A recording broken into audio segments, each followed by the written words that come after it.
What's going on, YouTube? It's your boy Christian Hannah here. It is a Tuesday night at 10 o'clock, 9:57 p.m., whatever you want to say. We are live. Just coming to hang out, let y'all know what's up. Did a video earlier today on a few VHS that I got, and also a few. I got a vinyl as well, which was Caddyshack 2, which I've been enjoying. I've been listening to it all day, and I really like it. A lot of people they talk shit about Caddyshack 2, and I'll agree with it's not the greatest movie in the world. But I will say that it's very enjoyable on my end, and that the music on it is fantastic. And I think the music is absolutely fantastic, and the soundtrack is just incredible, start to finish. It's very enjoyable. So that's really cool. I think.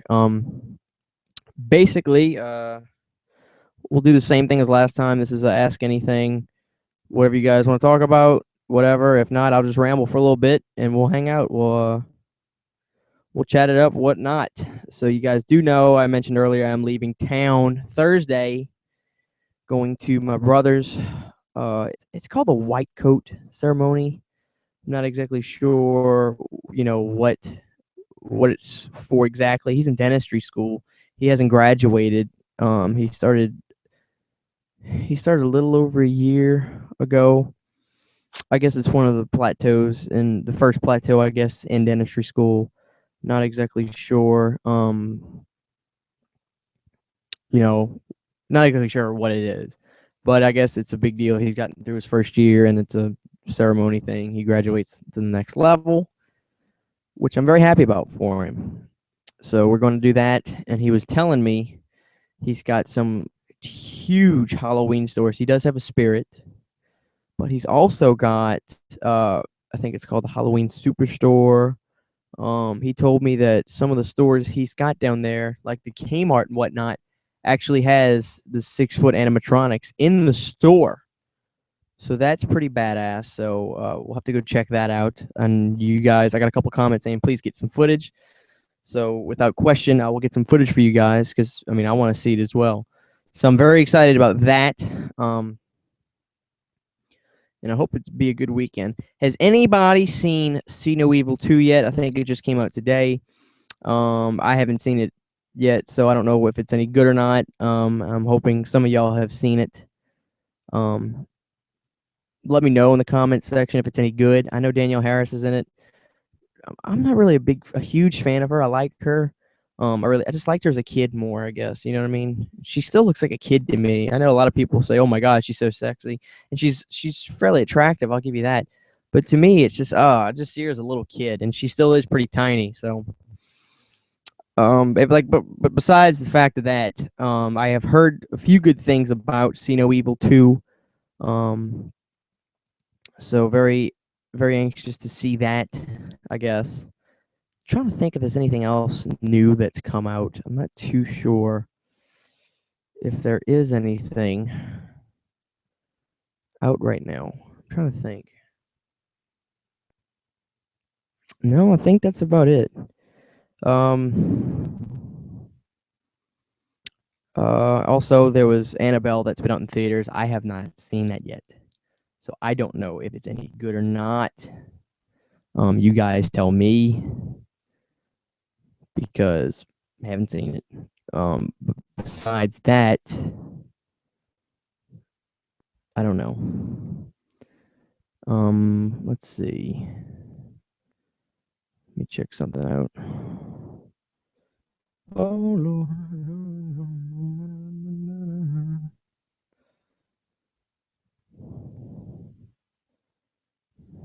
All right.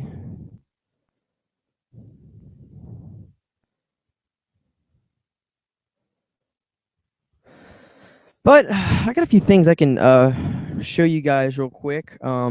At Spirit, they got these cool little figures that are about this big, and they make noises.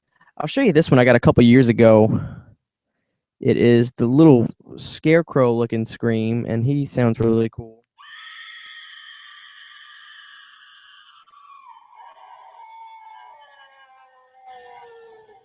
So that's pretty cool. Then I finally got the regular looking one, which I like a lot.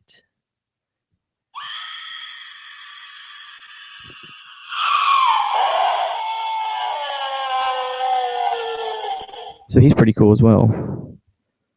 And I've also got two more.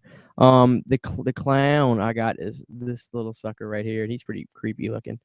Let me see if I can get a better shot of him.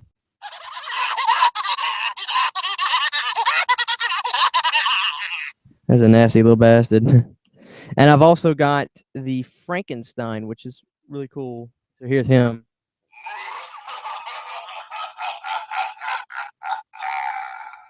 So yeah, that's pretty cool as well. They got those at you get these at Spirit. I think they're like $4 a piece. So that's not bad as far as price goes.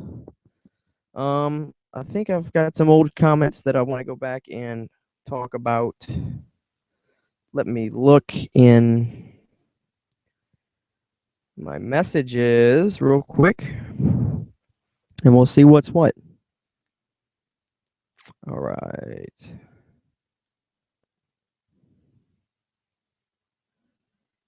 Let's see.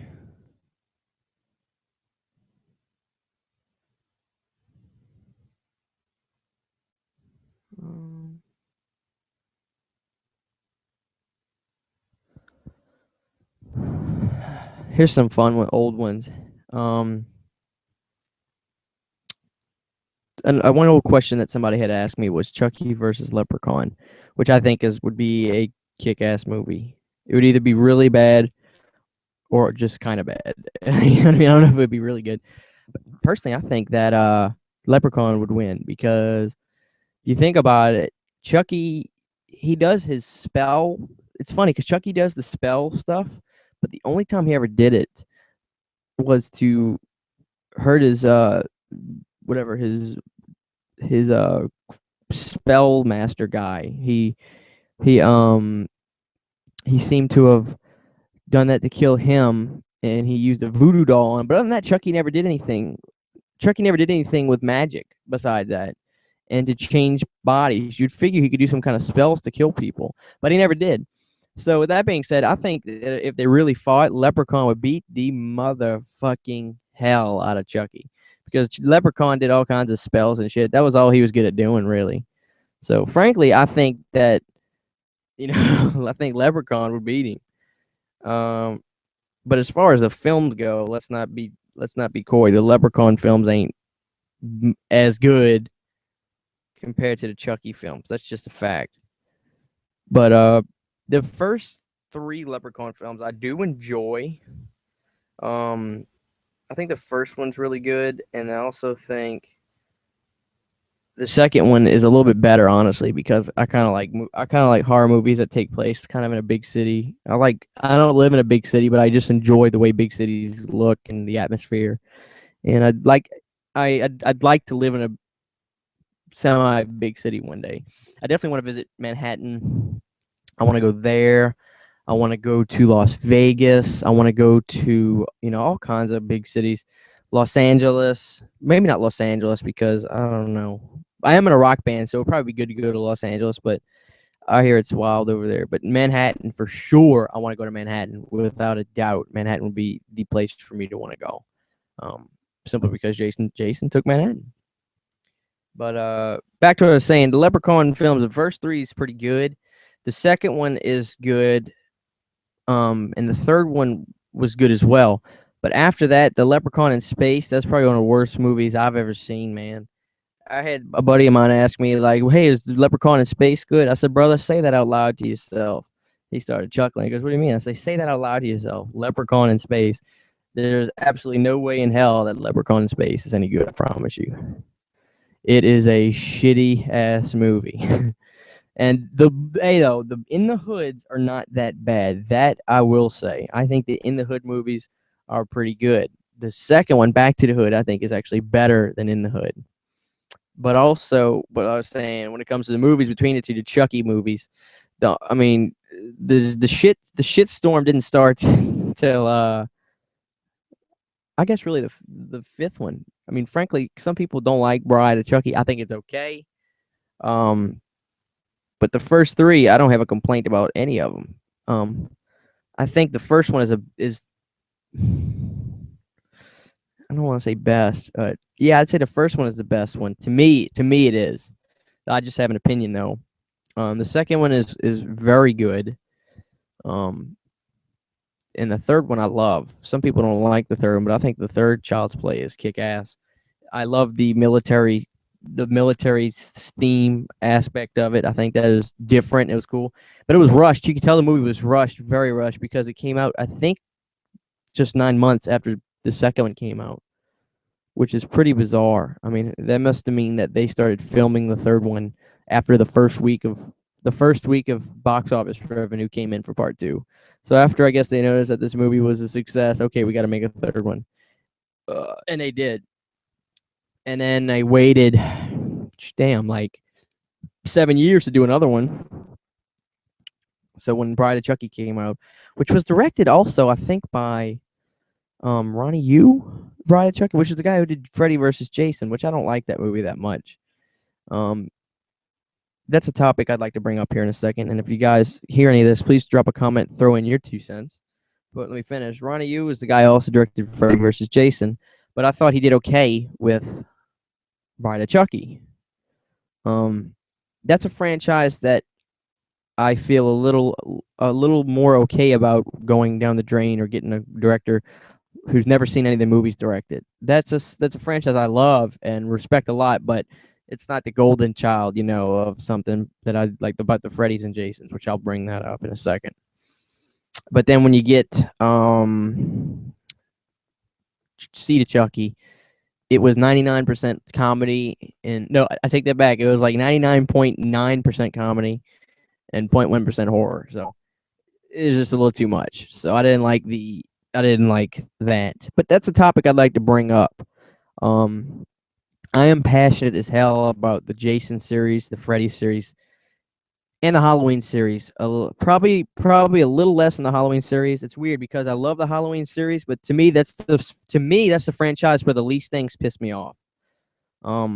Frankly, a lot of people would be the other way with Halloween 3, but to me, Halloween 3, like I said, to me is one of the greatest horror movies ever. And part of me wishes that franchise, if Halloween 3 would have been better recepted, although it did okay in the box office, frankly. If Wikipedia is right, the movie still profited heavily. I think it had a $2 or $3 million budget, and it still pulled in about 14, and that might have just been in the U.S. So it still did okay box office wise, but I just guess the reception was so bad that they just said, okay, let's hang this up for a while, and then we'll see what's what in a few years. But that's the franchise. Halloween's a franchise that pisses me off the least. Granted, I wish Halloween 5 would have been released a year later. That way there could have been taken a little bit more time on it. I can tell that some of the scenes, it was like a one-take thing. I think it was a scene where Dr. Loomis is walking through the old Myers house looking for Michael, and he did a good job, but I can tell that I could just tell it was like a one-take thing. And that's a minor complaint, really, but I mean, obviously the guys, it shows what an actor he is, that what actors those people are, that they can snap out scenes like that. But I just wish that Halloween 5 would have had a little bit more time taken into it. I personally like 5 because of the deal with the Thorn, because I think Thorn is kick ass. I hope nobody thinks I'm weird about this. I am not a Satanist or anything. I don't want to talk about my religion because that's just going to cause that just seems to cause a bunch of crap sometimes. But I like to study evil shit, So that being said, I was very interested in the Thorn and the things of that nature. So that's why I liked 5. I just wished it had a little bit more time to be filmed. I wish it would have came out in about 90 or 91, and I think it would have been a great film, better film, excuse me. But back to what I was saying, okay, the thing I don't like about Freddy versus Jason is a few things. The tone of the film, I'll start with that. Now, I understand you have to get yourself a bigger audience, and you have to be able to, I guess, take the movie in a bit of a pop culture direction. I can understand that, but to me, I don't think I hate when films feel they need to have that kind of thing. I hate to see films have that kind of thing, I guess. I don't know, I don't know exactly. Hold on, my damn computer's acting a fool.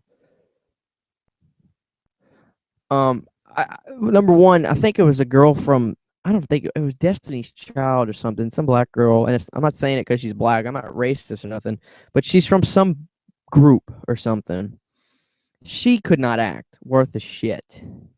She overacted. Her nose aggravated me the entire movie because it was like this, which is that's just on me. I can't be mad at nobody else for that. But they brought in people that didn't need to be brought in. You didn't need to put pop culture people in this movie, in my opinion. I think it hurt the film. And the tone of the movie, the entire thing just seemed like a freaking. It felt like American Pie to me. It didn't feel like Scream. Scream is different. Scream has that kind of. To me, Scream kind of had that kind of youth feel, but with a sense of smart to it, I guess. That's even Scream 4, I'll give it that. It had a sense of smartness to it, or, kids were thinking a little bit quicker and they're not so let's get high and, not like that. And I'm just not a big fan of that.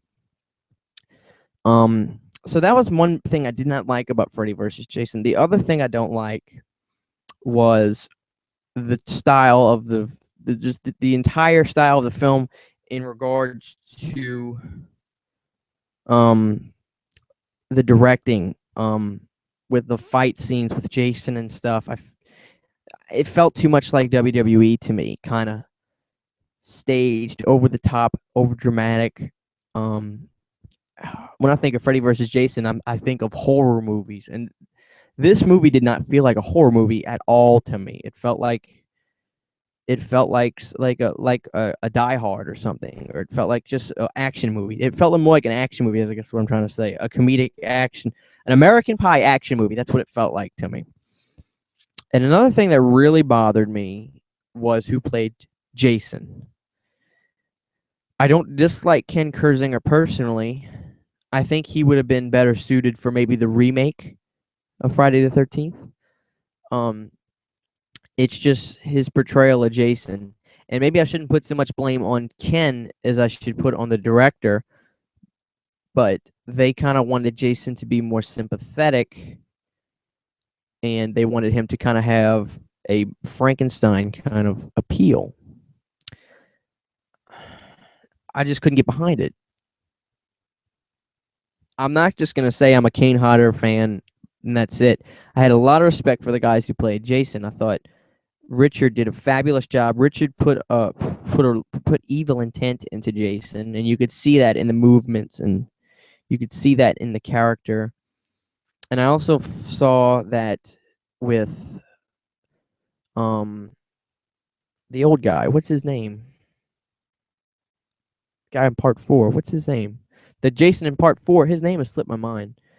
Ted White, excuse me. I thought that Jason from part 4, Ted White, took that evil intent, and instead of doing a bit of a creepiness to it, kind of put more of a force to it, which kind of makes sense with the movies, because you figure by the 4th movie, Jason's nice and pissed off by this point. He's been axed in the head. He's been messed with. So I think by part 4, Jason was ready to just kill instead of being a bit creepy. Part 5, I thought the Roy character was perfect. And part 6, CJ did a fabulous job.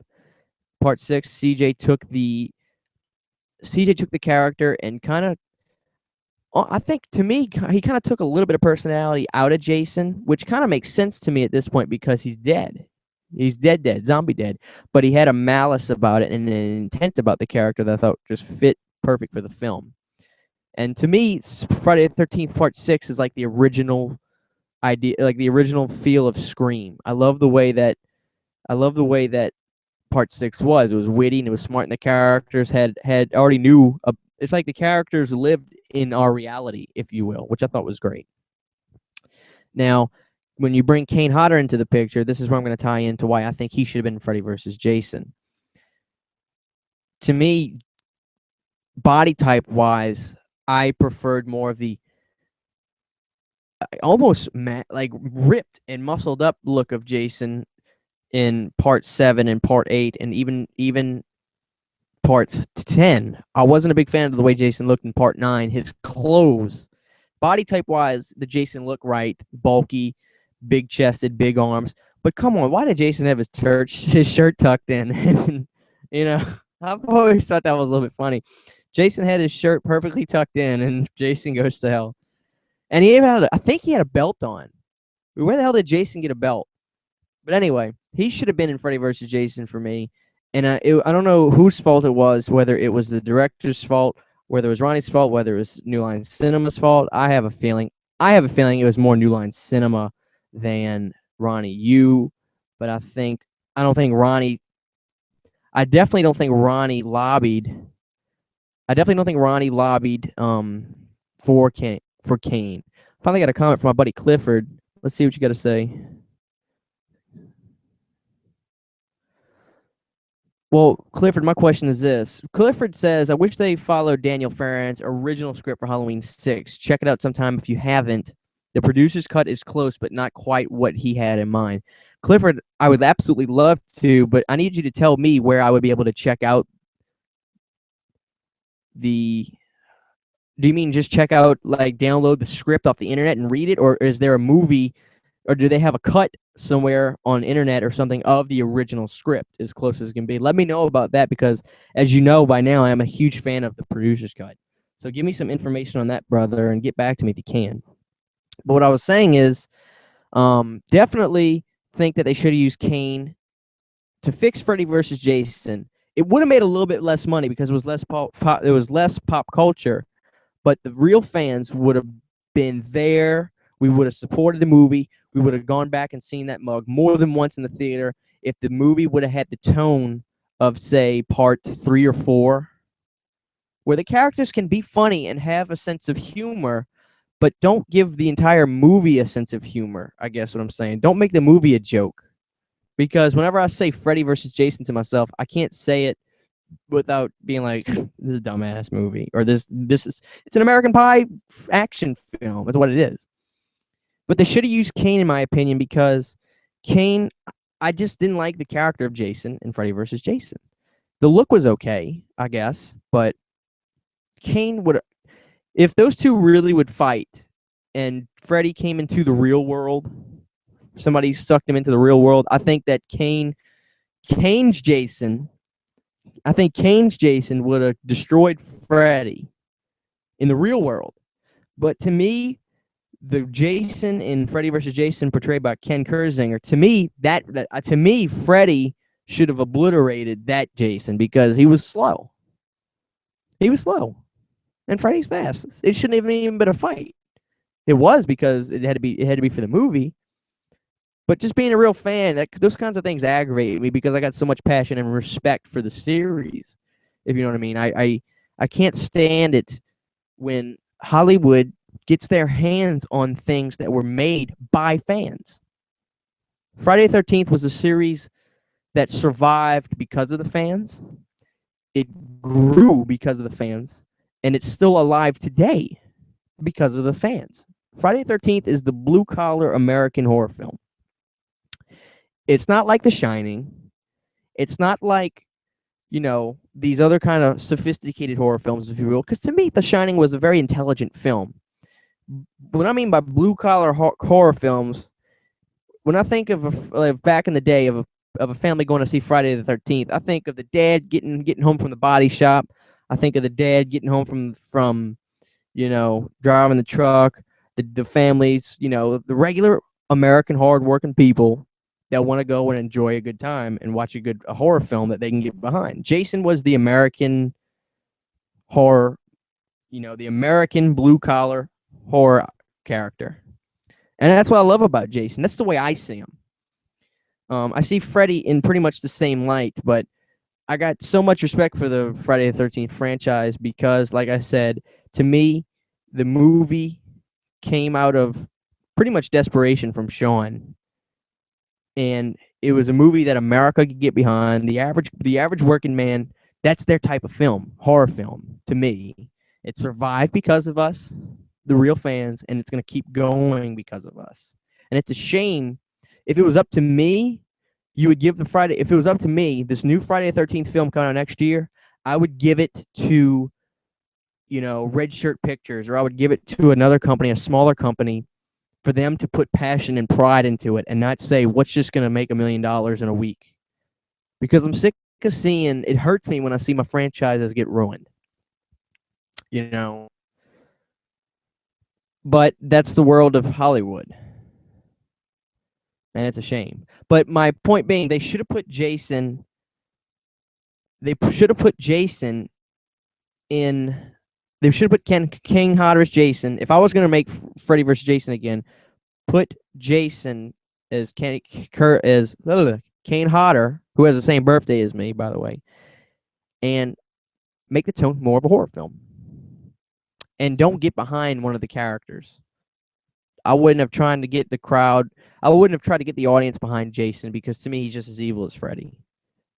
Even though Jason was killed because he was apparently a messed up kid, and he was, he's supposed to be sympathetic. I'm sorry, but by the time Jason killed a couple people, he shouldn't be sympathetic anymore. I don't see him as sympathetic.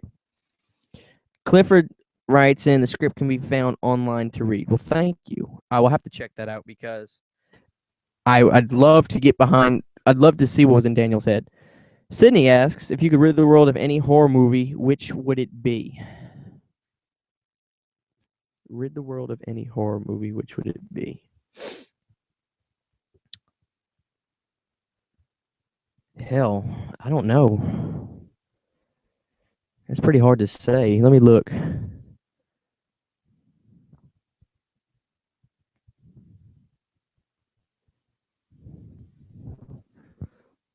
That is really tough to say.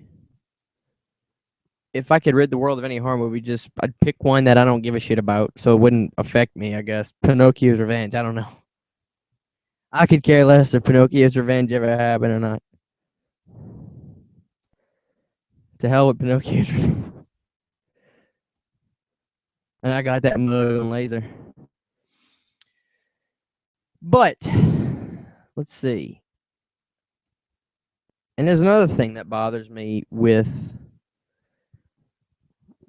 It always seemed like to me. Well, there's also, it's hard for me to say this, because when I think about it, my thoughts kind of contradict myself. But I'll tell you this, I find it funny that, I don't know if you guys have ever noticed this, but I think the guy who directed Friday the 13th Part 2 and 3, his name is Steve Miner. I was watching my Halloween H2O Blu-ray that I got in the Blu-ray set. And as I'm watching the documentary about it, I noticed that he's in it, and he's talking about the film. The first special edition release, pretty much, the first real special edition release of Halloween H2O, because no edition before that, to my knowledge, had any form of documentary on it, any form of anything on it. So I was shocked to see Steve Miner on the documentary actually talking about it. Now, why I find that shocking is because how many special edition versions of Friday the 13th Part 2 and 3 have we seen? In the Crystal Lake to Manhattan set, you got a special edition DVD that had many documentaries about the films. So that's number one. 2009, you get the special edition DVDs. That's number two. 2013, we get the Blu-ray set. Where's Steve Miner? Why does he not want to talk about these films? Why would he not want to talk about someone who's probably got the two most heralded Friday the 13th films? I've also got Lake Placid from Scream Factory. and he's on it. Why does he not want to talk about Friday the 13th? It blows my mind. I've never seen any or heard anything about him ever doing a convention related to Friday the 13th. I've also heard that he denies to talk about it. Because by this point, people have asked him to be on I'm sure he was asked to be on these special edition DVDs, especially the Blu-ray. And even Crystal Lake Memories documentary. Where's Steve Miner? It doesn't make any sense to me. Now, if he directed Jason Goes to Hell or Jason X, God bless James Isaac's soul because he's not with us no more. I can understand him not wanting to talk about it so much.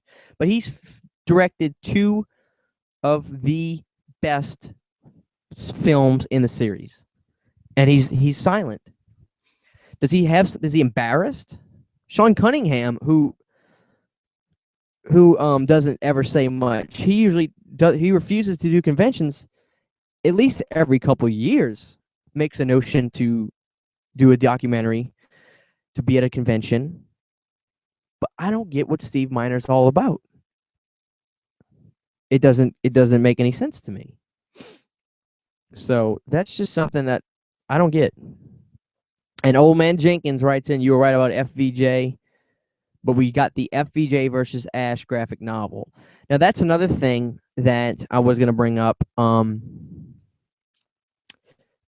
A little backstory on that, which I found interesting, was since I can't erase history and I can't go back and change anything, the Freddy vs. Jason we have is the one we've got. Now, Adam Marcus, who directed Jason Goes to Hell, who I think is a little smarter than he leads on to be, frankly, had a pretty good idea for Freddy vs. Jason, I think. Now, he talked about this in a documentary where he said he would have killed... No, I take this back. This is not a sequel to Freddy vs. Jason. This is what his idea was for Freddy vs. Jason, which I would have rather have seen this, but made one change. Now, what he said was his idea for Freddy vs. Jason would have been this. We're in 1993 when where Jason Goes to Hell came out. Freddy died in Freddy's Dead. Now, being a Freddy's Dead fan, I'll still be the first to admit it makes no sense how Freddy really died when his deaths in part 3, 4, and even 5 seemed to be more believable that he wouldn't come back. I'm not coy, but I understand that. So we got Freddy dead in 91. Jason Comes to Hell. Jason Goes to Hell died in 93. So both characters are dead. Now, his idea was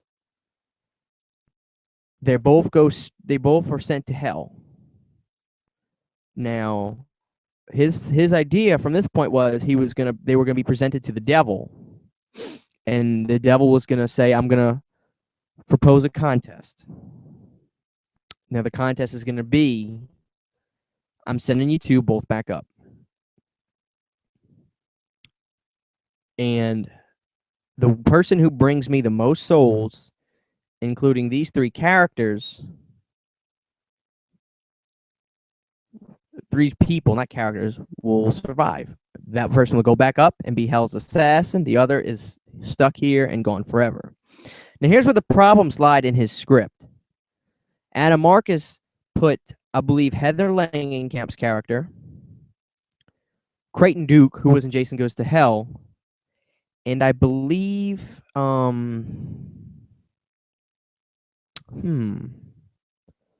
third character slips my memory who it was. If anybody remembers that or remembers him talking about that on the documentary, let me know. But it's not too important who the other character was, because the character that is important for me to bring up is the problems with his script was Heather Langenkamp died in part 3. So she couldn't be brought back for for the script that he wanted to do.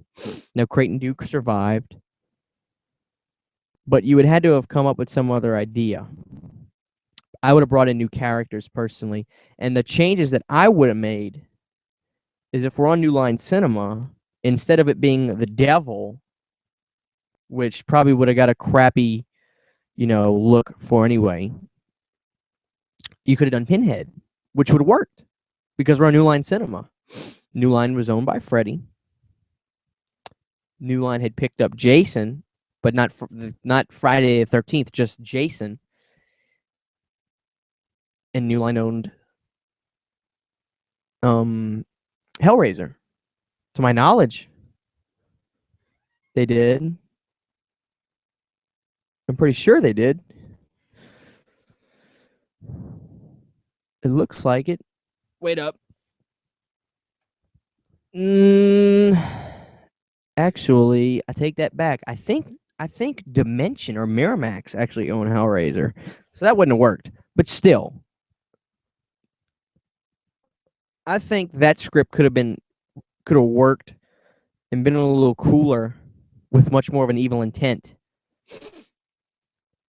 And I would have enjoyed that a little bit better than what we got. Frankly, I would have taken anything over what we got. But like I said, can't go back and change anything, which kind of sucks.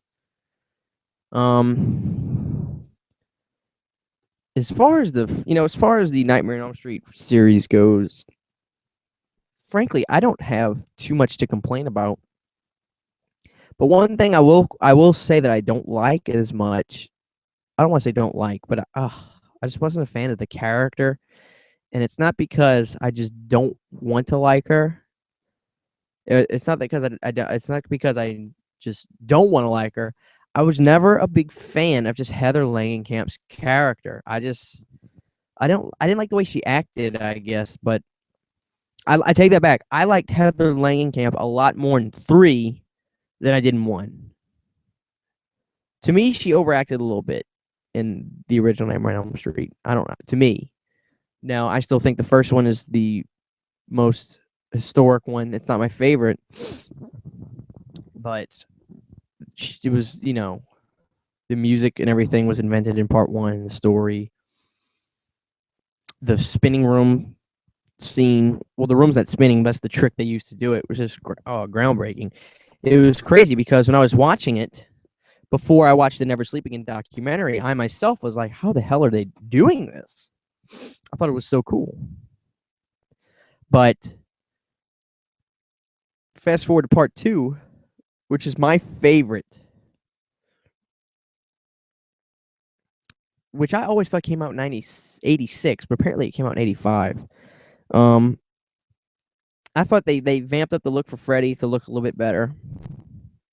I loved Mark's character because to me, whenever I watched that movie, Mark Patton, I just thought acted so well. It's like I couldn't tell he was acting, which you're not supposed to.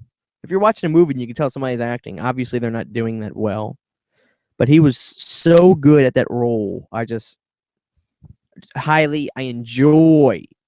That's, sometimes a lot of us horror fans, sometimes we like to just put on a horror movie to relax to while we play a game on our phone or while we, eat dinner or whatever. But when I watch Nightmare on Elm Street Part 2, I always sit there and watch it and enjoy it. To me, it's the best one. I thought the music was great because there was a lot of ambience to it. A lot of the score was just rumbling and low-end frequency things, and it wasn't just pieces with melodies and stuff. So in that essence, I really liked part 2, and the look of Freddy was the best. In the movie, he has these red eyes, these devilish red eyes, which I thought were horrifying. I always thought that those eyes were very creepy. And I don't even think he has more than 15 minutes worth of screen time. But that just adds to the film because the whole film has so much anticipation to it and you're ready to see it. But when Freddy is on screen, he my favorite kill of all time in a horror movie is the scene where Freddy bursts out of Jesse's stomach and kills Grady. That entire death scene was perfect. From the moment Jesse lifts his head up and says he's coming back, or something to that effect. It was the best death scene I've ever seen in a horror movie, and it's my favorite. Clifford writes in, I believe New Line ruined Friday the 13th, and Dimension ruined Halloween. New Line kept Nightmare on Elm Street pretty solid. I'm going to have to agree. And you got to remember it. You got to remember it in this sense. Okay, so let's talk about the Friday the 13th with that. When you get to switching companies, okay, you've gone from a point of Jason Takes Manhattan, which had a $5 million budget, which was the highest it was ever spent on a Friday the 13th film, and you don't get the box office that you expect. I think Jason Takes Manhattan did a little more than double its budget, which is okay. You got your money back and then some. But they were used to getting like a 200 to 300%, maybe more than that. Okay, I don't know the percentages off the top of my head, but before that, the Jason movies, the Friday the 13th, excuse me, were at an average of 1.2 to 2 point whatever $1 million budgets, and they were getting back 18 million up. So that's good. That is making a huge profit. So when they lift the budget up and Jason Takes Manhattan, and the dividends aren't what they were before, that's a failure in their eyes, and I can understand that. So by this point, they think the formula isn't working. They think it's done. Which, frankly, as much as I love Jason Takes Manhattan, I think that if they would have kept him in the woods, or either done one of two things, if they would have kept Jason in the woods, or spent the proper money to make this film, then Jason Takes Manhattan would have been a huge success, and history could have been changed. Jason could have stayed with Paramount. But Paramount didn't want to spend the money. Plain and simple. Rob Hedden, who directed Part 8, who's a talented guy, did what he could. He did everything he could to make that film a success. But he can only do so much with 2 slices of bread. You know what I mean? He can only make so much of a sandwich with one piece of turkey meat and 2 slices of bread. If he could have made the movie that he wrote, Jason Takes Manhattan would have been one of the best slasher movies till this date. I have high belief in that because his script was fantastic. He had Jason going to the Brooklyn Bridge, I think Madison Square Garden, these incredible ideas, which would have been so 80s. Because what's more 80s than even I think there was a boxing match going on while I was in Madison Square Garden. That was one of the draw-ups. So that would have been incredible. But Paramount didn't want to spend the money. And said they were spending the money on stupid-ass movies in the late 80s. They had a lot of bombs in the mid-late 80s. They have a lot of successes, obviously, because Paramount's been in business over 100 years. But when you get to a different company, my point is this. So we get to 89, and they figure this slasher formula is done. But it's really not because that formula was done. It just wasn't done the right way. They tried to make a steak dinner on a ham sandwich budget. That's the problem. So when New Line decides, okay, let's pick up Jason, just the rights to Jason. They didn't pick up the rights to Friday the 13th. New Line cannot make a movie called Friday the 13th. They can't because they don't own the rights to that. Paramount and Sean Cunningham do. They pick up Jason and figure, let's just make a movie with Jason. And I can enjoy Jason Goes to Hell for what it is, but it's not a Friday the 13th movie. when you think about Friday the 13th Part 4 and Jason Goes to Hell, it's black and white on good and bad. I mean, Part 4, that's the heyday of slasher films too. 84 was like the heyday. That's the peak of slasher films in my opinion, because in 84 we got movies such as, Nightmare on Elm Street and Friday the 13th Part 4, that was the heyday. But New Line, I agree, they ruined it. Now, Sean Cunningham, who wanted to make Freddy vs. Jason sooner than it came out, he just couldn't get it done. There's too many fingers in the pie at this point, with Paramount owning Friday the 13th, New Line owning Jason, New Line also owning Freddy, but they finally killed Freddy because they figured people were sick of seeing Freddy. So why do they want to make Freddy versus Jason? There was a lot of jackasses behind the scenes who couldn't get their shit together. So we waited 10 years to get Freddy versus Jason. But they definitely ruined the Friday the 13th series. Clearly. Look what they did. Like I said, look what they did with the character. They didn't just ruin the series, they ruined the legacy Kane Hodder could have kept going with the Jason character. He should have been in every Friday the 13th movie since the first one he did. And I'm not a fanboy of him. I'm not. He just did the best. Plain and simple. Richard was great. Ted White was fantastic. All the guys, they did great. But Kane did it the best, in my opinion. He is the most enjoyable to watch. When I think of when I say Jason Voorhees in my head, the Part 7 look is the first thing that comes to mind. Not because it's my favorite look, but because it was the first one where Jason had this identifiable persona to me. Now, I'd also agree that Dimension, when they picked up Halloween, it's the same thing. They figure that this type of formula is not working with just bad guy or monster stalks good girls and kills them.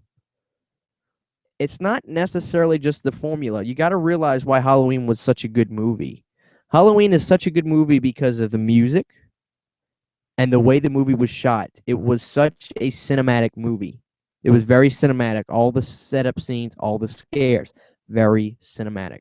John Carpenter was highly aware of how to make a scene scary. If it was shot in different angles, if the movie was shot in different angles, it wouldn't be scary. But he knew what he was doing. Now, New Line, when they picked up Halloween, Old Man Jenkins, I'm seeing your comments right now. Let me finish this, and I'll let you know what I got to say about that. It was weird because when Dimension picked up Halloween, I'm thinking they had the same mindset with, okay, we got to try to do something a little bit different because obviously this formula is not working with good people stalked by monster. We got to throw something into the mix. So that's why they picked up Daniel Farron's script. It was different. Now, New Line did the different script with Jason, and it didn't work out. That's the irony. But the other irony is they took Daniel Farron's script, which was different. They filmed the movie and don't use it. And then they edit everything up to make it look like a simple slasher film like the ones that came before. And here we are, almost 20 years later, and we get a special edition dug up from the ground to get the footage release of the producer's cut of 6. The irony is incredible that the movie that was made because of a completely different script is regarded as one of the worst in the franchises, and the one that didn't get made got revived because of the fans because it was the better movie. Now, think if it would have been reversed. Think if Halloween 6 would have been made that day in that time, and Jason Goes to Hell would have been Jason Goes to Hell. We would have got a different movie. It's funny, the irony in that. But the reason I think that New Line did a good job with Nightmare on Elm Street was because here's the difference between something. You've got New Line Cinema, who made Freddy. You got Paramount, who made Jason. Let's talk about Jason for a second with Paramount. Paramount was ashamed of Jason. They did not want to be known as a company who was making billions off of a slasher horror film. They were embarrassed about it. There was no promotion for these films. Not a lot, anyway. They didn't talk about these films. Paramount was embarrassed about it. I think Paramount almost wanted Friday the 13th to fail, so it would go away, frankly. It didn't. And I want to say this about Freddy now. I think that Freddy stayed the course because it was the exact opposite. When New Line made Freddy, Freddy put bread on everybody's table that worked in New Line. That the company survived and thrived because of Freddy Krueger.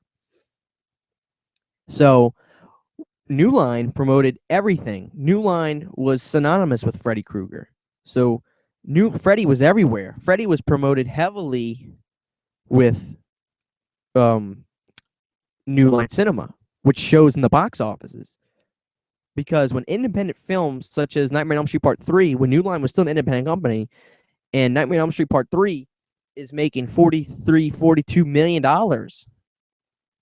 beating these huge budget corporate companies other making films like Paramount, it shows the power of it. But you give New Line something else that's not theirs, and they don't give a shit about it. That's the way it seems to me. You know.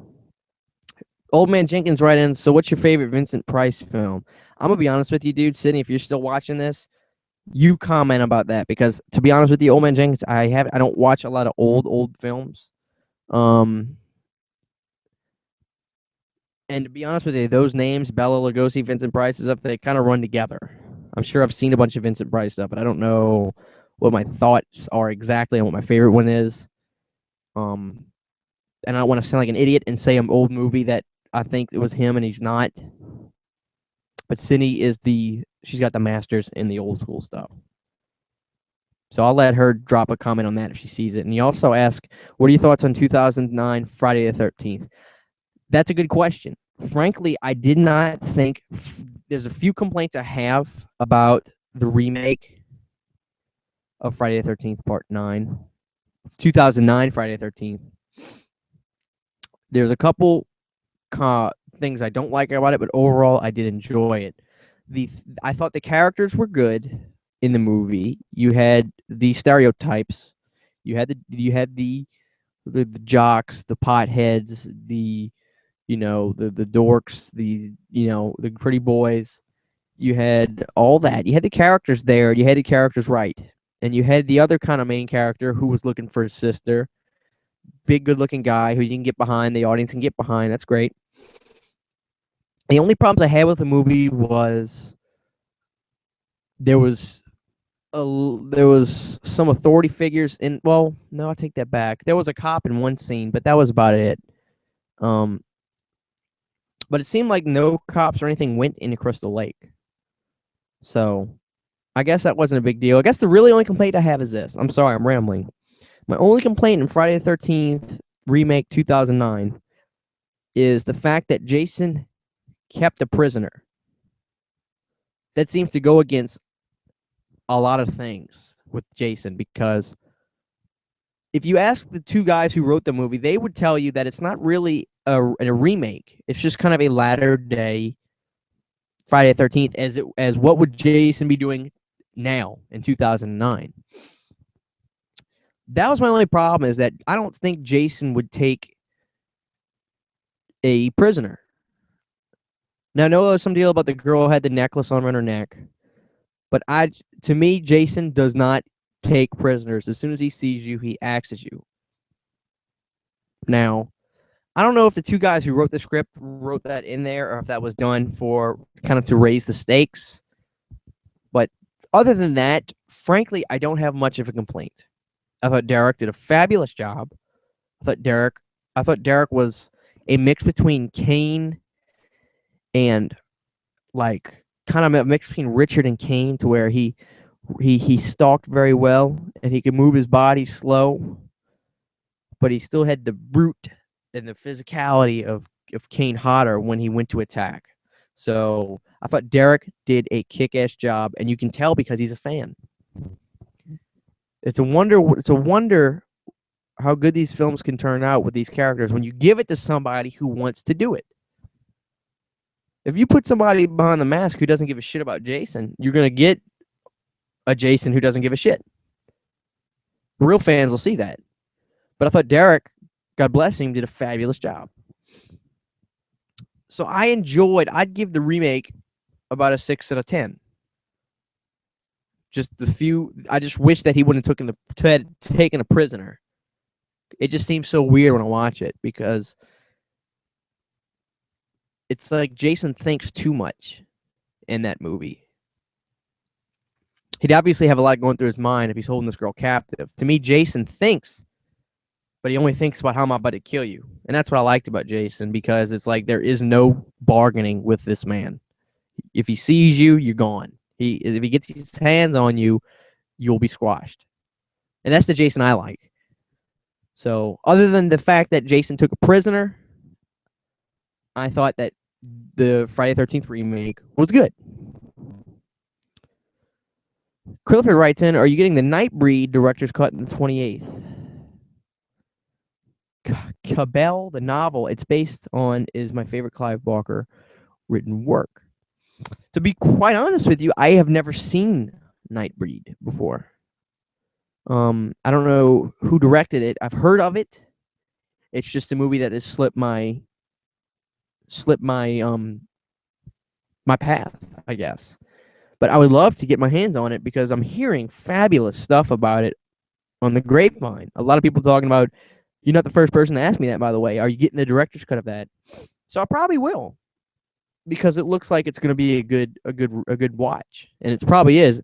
If Scream Factory's putting out, usually they'll put out movies that are worth being put out. So I'm probably going to get that. I haven't bought a Scream Factory movie in a while. In fact, the last Scream Factory movie I bought was Prince of Darkness, which is a fabulous release by Scream Factory, by the way, because Alice Cooper talks on it, and he is so cool. But yes, I will get it, but it's also because I haven't seen it, so I need to see it. I've seen a lot of horror movies. It's funny because every now and then somebody will be like, have you seen this? You gonna see this movie? You gonna get it? And I'm like, I haven't seen it to begin with, so it's weird how some movies just slip my path, and I've always heard about it, but I'll slip them. So we'll definitely try to get that when it comes out on the 28th. So that's definitely what I get. Sydney texted me. She says Vincent did The Fly. Let me unlock the phone and read this. The Fly. He was in The Fly, Tingler, House on Haunted Hill. I have seen House on Haunted Hill, House of Wax, Dr. Phibes, all those. He was the old guy in Edward Scissorhands, If You Need a Face. Also, he was the voice of Radagon in The Great Monster Detective. He's my favorite. So I guess my favorite movie of his would be House on Haunted Hill, because I do enjoy that one. I thought that was a good movie. It's actually in one of those big horror movie boxes where it's like 100 horror films, and it has that in there. Which I had a big misconception about those. I thought this is just all garbage movies, and a lot of them are. But House on Haunted Hill was in there. I've heard of it, watched it, enjoyed the piss out of it. So House on Haunted Hill would be my answer. Old Man Jenkins.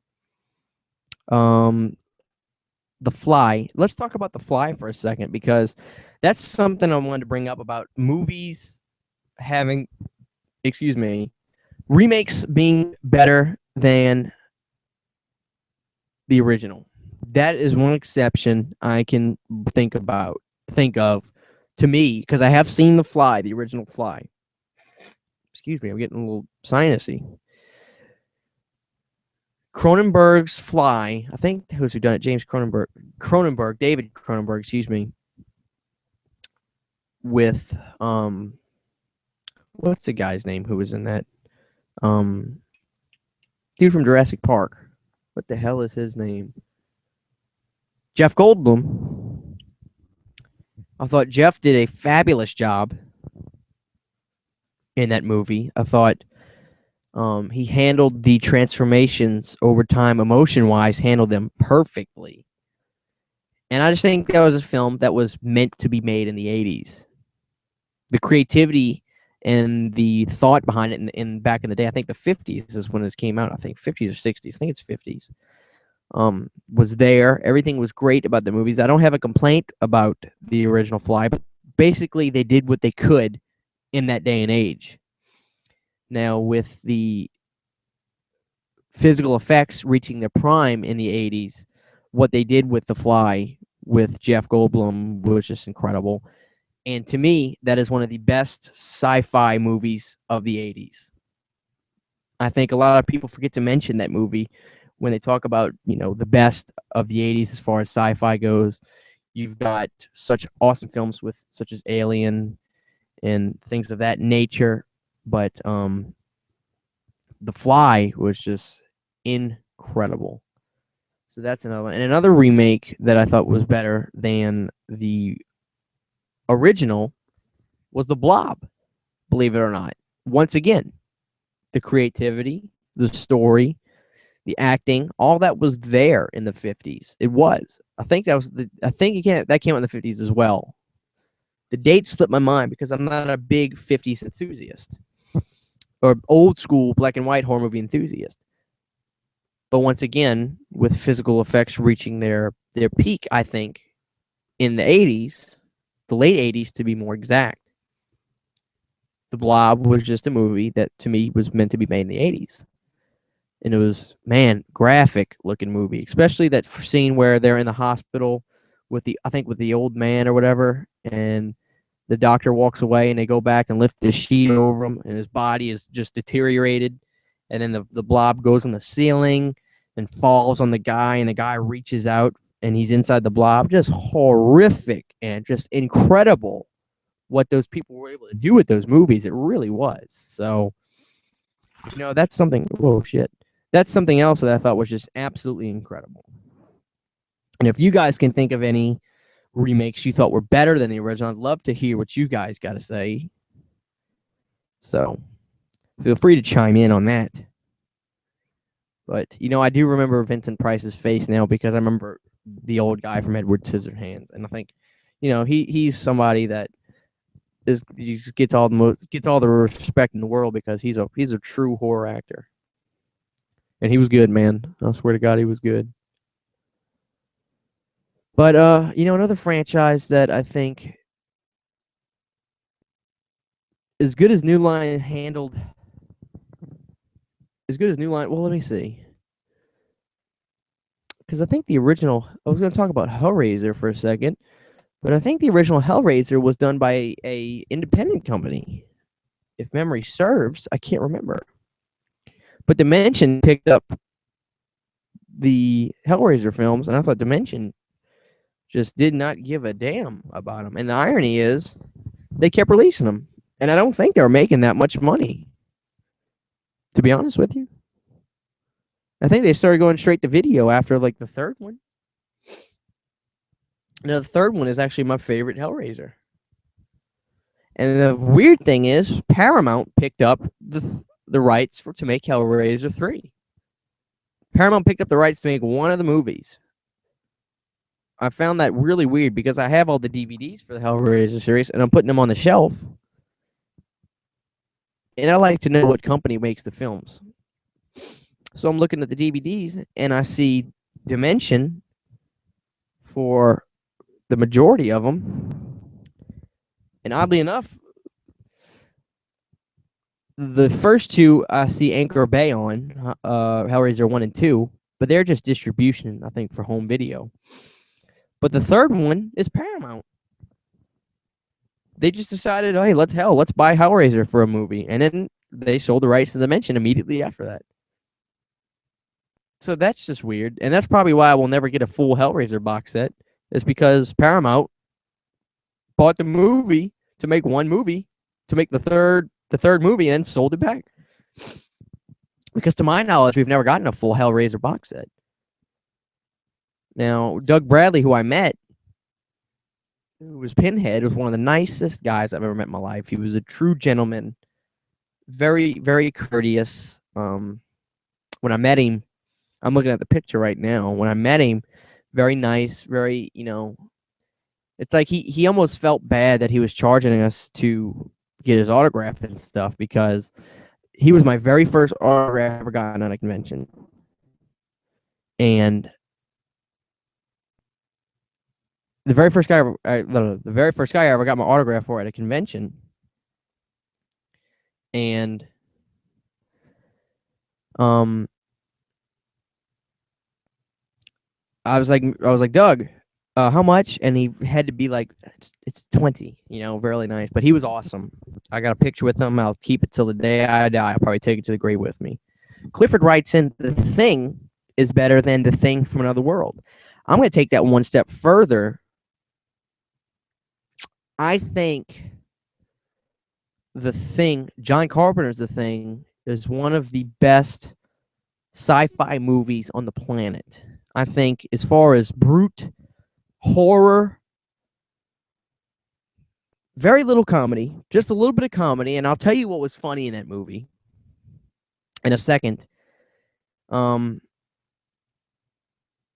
just the viciousness of that alien and the horrific images. I'll tell you what was freaky to me. One scene in The Thing, but I will say this. The Thing from Outer Space, which I have seen, it's been a very long time. And the funny thing is, I think Sydney has it, and we've yet to watch it together. She might have watched it since she's bought it.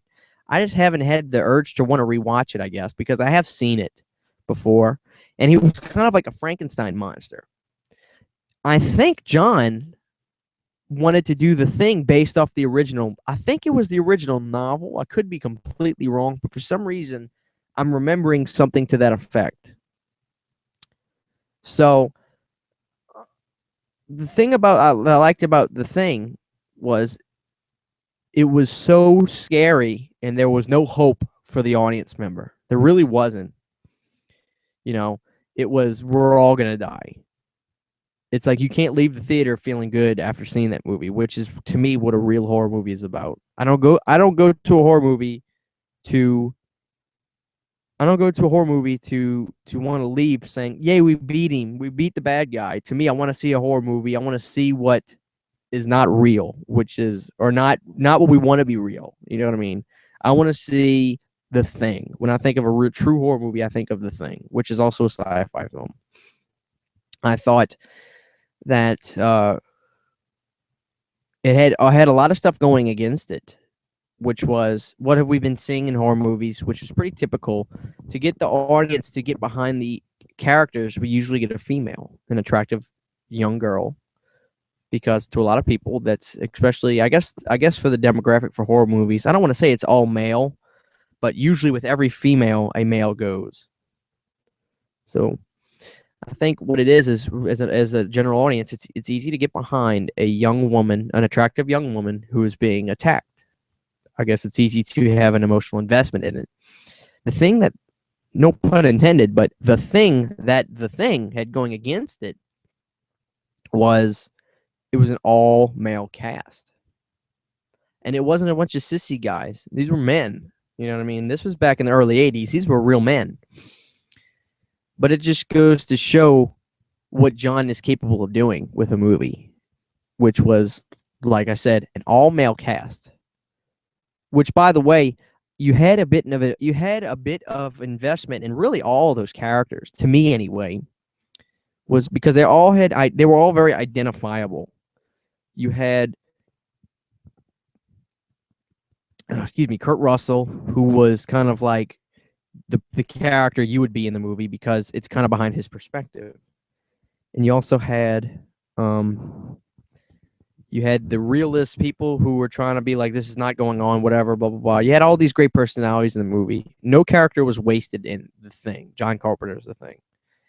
And Rob Bottin, who we got to mention, just was incredible. Absolutely incredible in that movie with what he did. Frankly, I think what was funny was because I think he had actually said that he was not, I don't want to say not proud of his work, but he would always try to get John to keep very low light on it and, just shadow this and shadow that, but don't really show it. And John, who I've heard him talk on the special edition DVD I have, John had said he wanted to show this son of a bitch. He wanted to show the creature, and just the work. It's when you get practical effects down as good as somebody like Rob Bottin, it just beats CGI every day in the week, twice on Sunday. Particularly the scene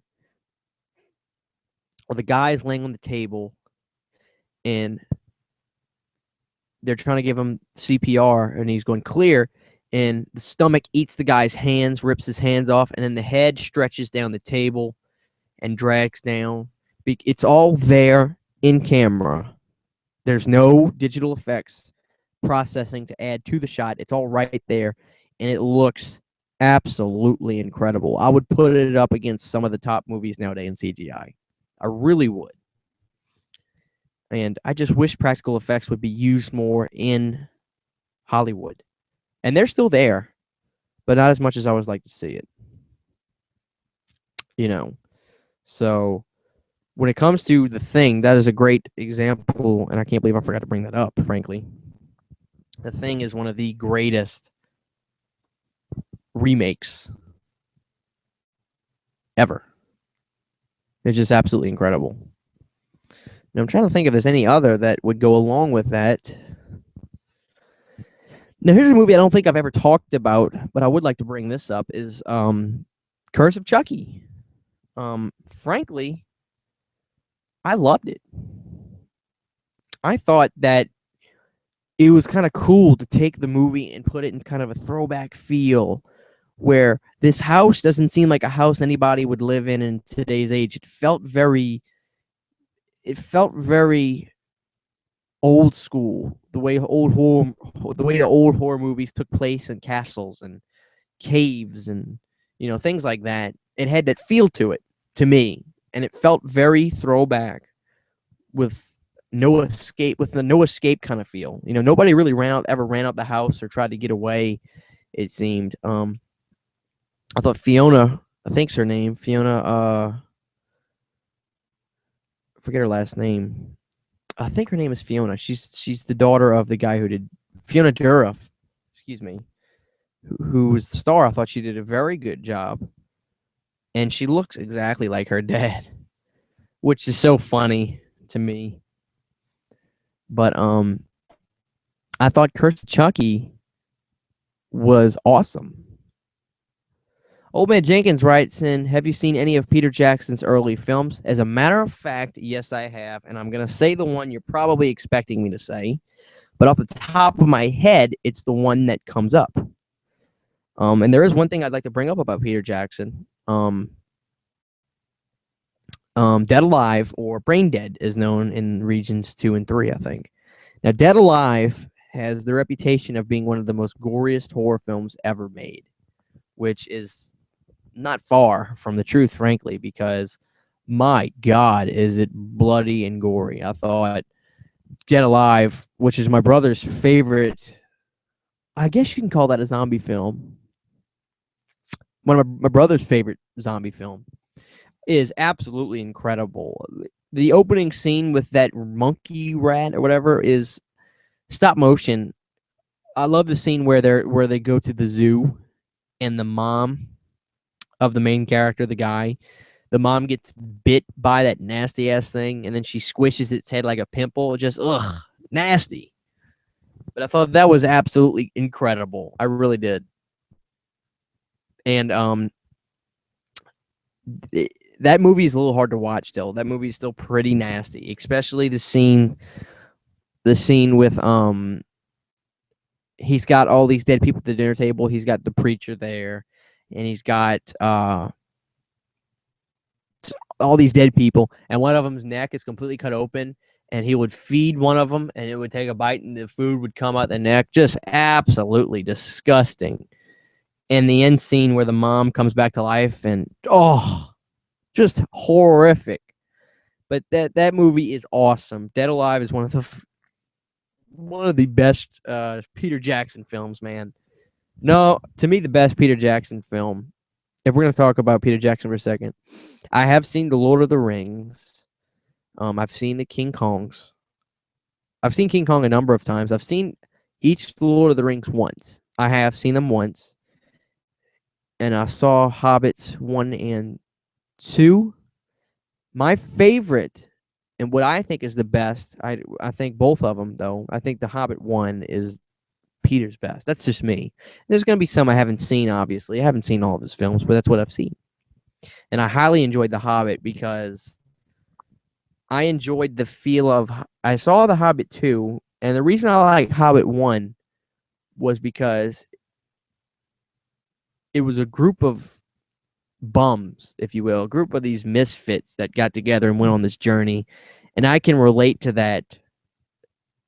It makes me feel like I'm part of the group, as opposed to Hobbit 2, which was an incredibly shot, gorgeous film. Awesome movie, by the way. I like the water towns that these people lived on, which was nasty, though, because when you see the bathroom, the toilet just has a hole that goes straight into the water. Because I think in the movie, one of the guys comes up from the water through the toilet, which is nasty as hell. But it was much more of a 300 type feel with these big warriors and these big groups. And, so I did enjoy the first Hobbit the most. I thought it was an unexpected journey, So the first Hobbit would be my favorite Peter Jackson movie. But as far as early films, the only one I can recall is Dead Alive. Now, there's a thing about... I'm reading some of these comments. Curse of Chucky was great. Old Man Jenkins says, I agree. I thought Curse of Chucky was great. Now, apparently, I'm hoping we get another Chucky. Because I think Curse of Chucky was good enough to keep going forward with. Clifford writes in, I kick ass for the Lord. Yeah, that was a hilarious scene with the preacher where he's doing those Van Damme roundhouse kicks. Van Damme, who was huge at the time, I think, that's where the kicks came from. And the way he got bit was, I think in the movie, the way the preacher got bit was he knocked some dude's block off, knocked the head straight off of somebody, or somebody did, and the head is coming down from the sky and rolls and bites him right on the neck. So that was hilarious. But, yeah, Dead Alive was great. But with Peter Jackson, there's also something interesting. If you've ever watched the documentary Never Sleep Again, Peter wrote a script for Nightmare on Elm Street Part 6. Now, the name of it slips my mind, but the story was as follows. Freddy was a joke in the Dreamland. All these kids knew about Freddy, and apparently they would all go into the dream world and beat him up. Which seems a little weird, because why would Freddy age? In the script, Freddy had become old and decrepit. Which seems a little bit weird to me, because why would Freddy age in the dream world? But I go in with an open mind, and I read the script, and apparently these kids would put themselves to sleep just so they can go to the dream world and kick Freddy's ass and beat him up. And the way the story progresses is finally Freddy manages to kill one kid and fight him off, and he starts getting more strength, and Freddy's getting stronger at the movie because he's killing more kids, which is a little weird because usually he gets his strength from fear, but maybe I can see as the kids are getting killed, they're starting to fear him more. But it was interesting because I would have not minded seeing that story for Nightmare on Elm Street Part 6. But I got a lot of respect for Peter Jackson. Obviously, he's one of the biggest directors in today's day and age, and he's very good at what he does. So I got nothing but the best wishes and regards for Peter Jackson. I think he's great. It's hard to say about what directors nowadays, too, as far as horror goes, or the only big horror name I can think of in this day and age that's somewhat, I don't want to say renowned, but has a name for himself in horror is James Wan. James directed the first Saw. I don't know how many of the Saws he directed. I know he directed the first Saw, James also directed Dead Silence. James directed Insidious, and James directed The Conjuring. So he's one of the only few guys I can think of that has a name as far as horror goes, which is interesting. But then again, look at the state of horror today. What do we get today with horror? We get 7 different types of Exorcist films every year, which is the same thing. We get maybe one original movie every other year or so, and then that's about it. And a lot of times those original movies don't turn out that well. Now it's not because everything's been done. I don't think Hollywood really knows what we want.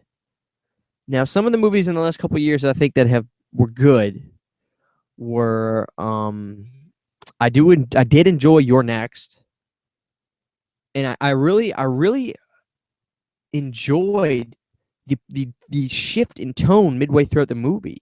I was highly impressed with that because it was done so well that I didn't mind it, frankly. It starts out fairly serious. It starts out fairly dark. There's not humor in the movie.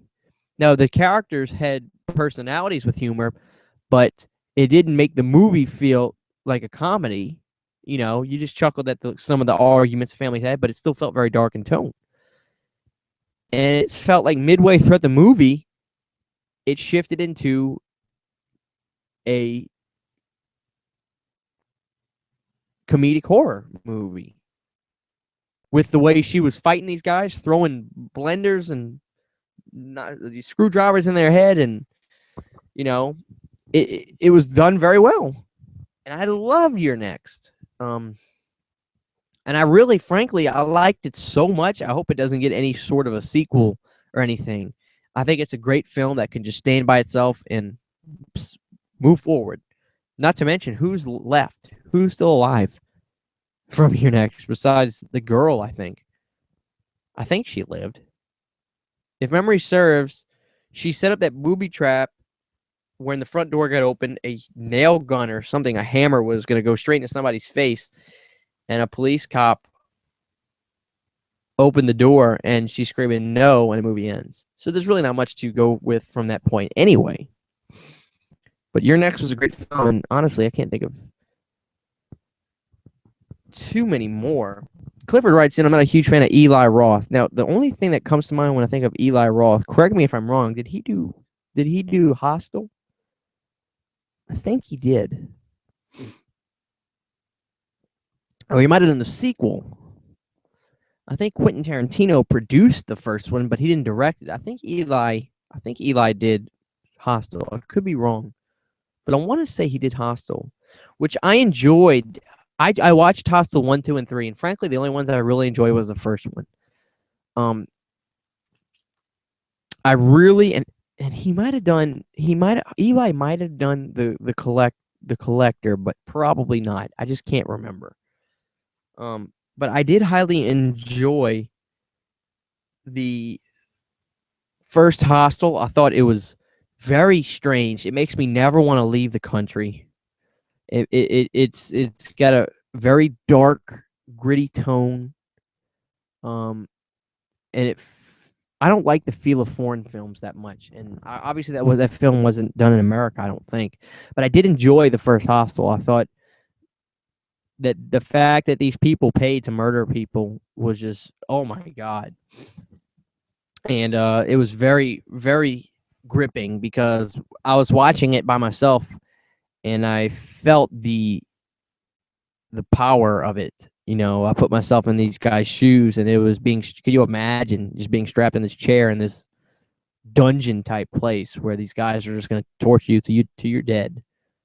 So it was something else. It was excellent film in my opinion, but I just felt 2 and 3, the stories were not as gripping as the first one, I guess. And it was you kind of already figured what the there was no mystery to them, I guess. You already knew what you were in for, and it wasn't, you know, just to me, it wasn't as good. The first one was awesome. Now, I could be wrong. I could have talked about that movie, and he didn't even direct it. But I'd like to say, okay, yeah, okay. Clifford writes in Cabin Fever and Hostel 1 and 2.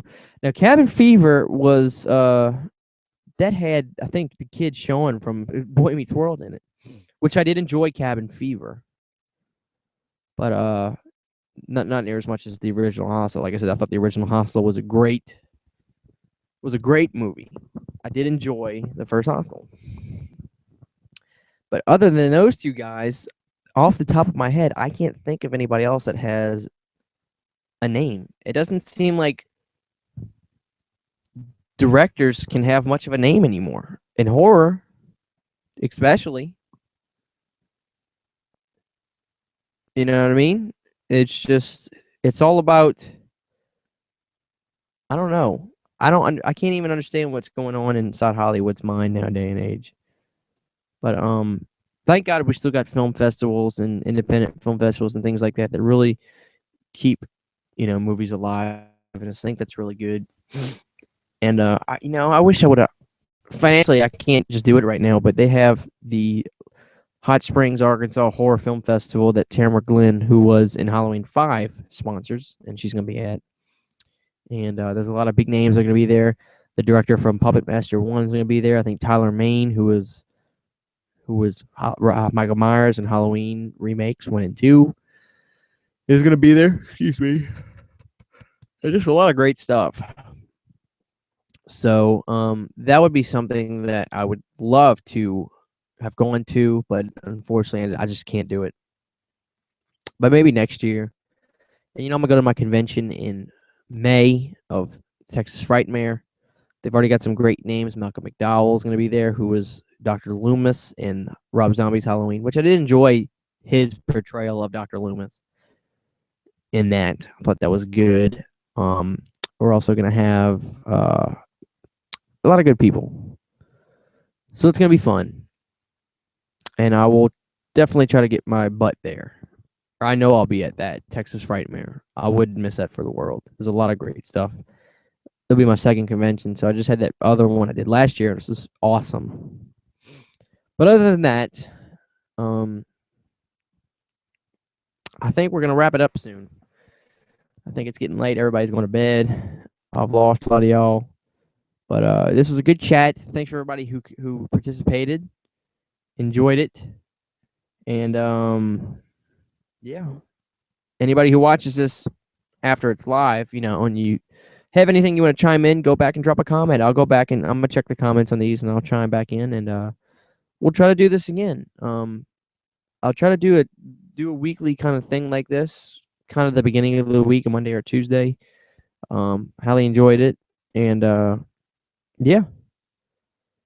I think that's going to be it for right now, guys. And I'm glad, like I said, glad everybody who jumped in, and looking forward to doing another one. And I'm going to be leaving 2 days from now. I will be out of town, and I will definitely get the footage of the Halloween stores as requested. And obviously anything cool, you guys will know about it. Once again, I will, before I sign off, just say this is Christian Hannah Horror. I appreciate you guys hanging out with me this evening. I had a great time. I'm gonna go watch something. I might watch Halloween 5 tonight. I haven't watched that one in a while or something. I'll pop something in. But yeah. So you guys be good, and thanks for the support. I'm almost to 500 subs. It seems wild that I'm almost there. It's just a blessing. It really is. I just love doing this YouTube thing. It's fun. Made a lot of great friends, especially over the last couple of weeks. Clifford, he's a guy who's been really chiming in a lot and talking to me, and I always appreciate that. I like making friends through this, so it's real fun. But we're gonna wrap it up now, and you guys have a good night, and see y'all next time. So y'all take care.